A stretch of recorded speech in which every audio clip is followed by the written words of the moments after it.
everybody, it's Amanda Stanley here, and I wanted to offer you another yoga pose, yoga asana for you, and this time it's a restorative pose.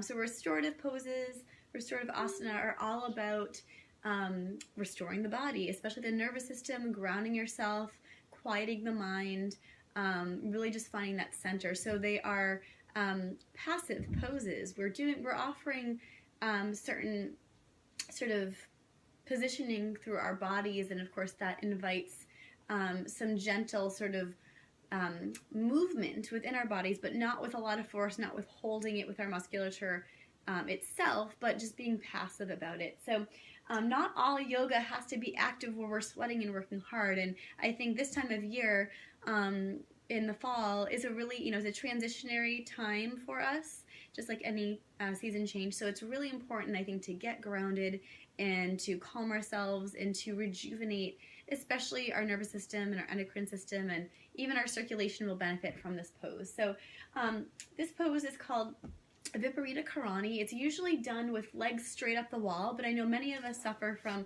tight hamstrings, so this chair version is a really nice alternative. So what I have is a simple folding chair. As you can see, you can use a couch or any other chair really that you're able to comfortably put your legs up onto. I have a yoga blanket, but you can use any sort of blanket or even bath towel to just lay over the top of it. This will help to pad it for us. And then I have one other blanket that I'm going to put underneath the back of my head here. And I'm going to just scoot back a little bit further so you guys can see a little bit more fully what I'm doing here. So basically what I'm going to do is I'm going to kick my legs on up and then lie on back. And when I come lying back, I'm going to have this blanket right underneath my head. So I'm going to push this a little bit out of view for you guys, but I know that you'll be able to get the gist of it. And I'm going to come to lying on back, and I'm just orienting the blanket underneath my head so it's comfortable. And you see here that I don't have, in fact I can push this a little bit further out. So I don't have, my knees right here, so it's like, like I'm sitting in a chair. They're opening up a bit, so, this hip flexor area is a little bit more open. And what I'm going to do with my arms is offer them sort of goalpost style arms. So let me sit up and show you exactly what I mean by goalpost arms. Cactus arms are goalpost arms. So this is going to help to open up the shoulders and heart and chest, the pectorals.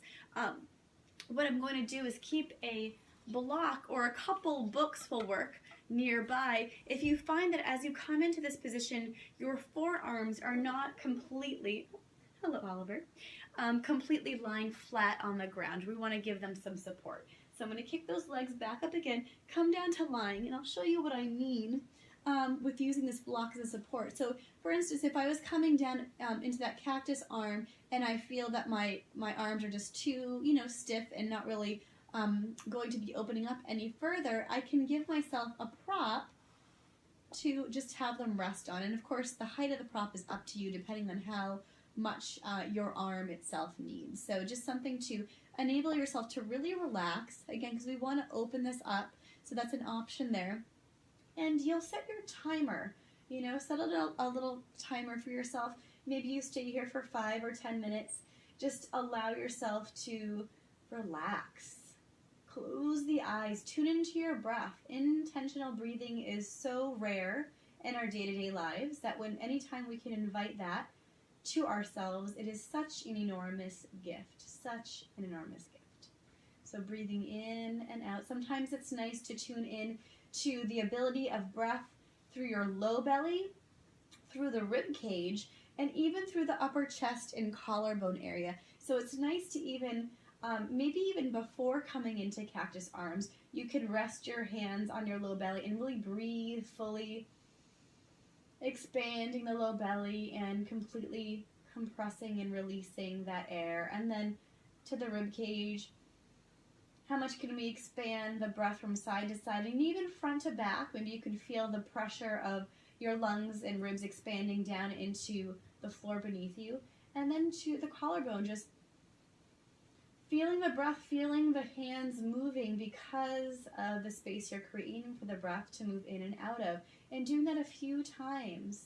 And then seeing if you can connect all three with one breath. So low belly, rib cage, chest, and then reverse, releasing those three points.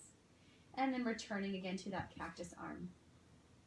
And just letting yourself surrender, letting yourself really tune in to the beauty of this pose. Again, yoga does not have to be active.